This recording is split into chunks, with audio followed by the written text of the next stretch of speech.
For today's video Yamami usual ay 125 ayaw mandar. So on natin ang kanyang susi.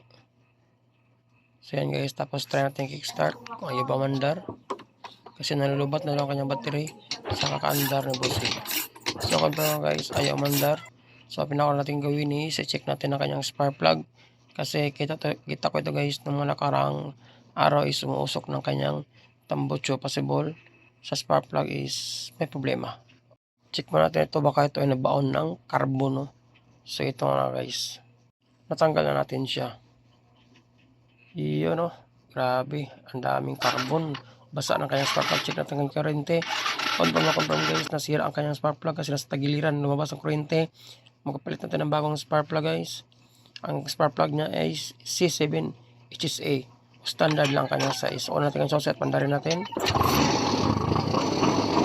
Yun o, 1 tick lang. Yan lang guys, ride safe. God bless.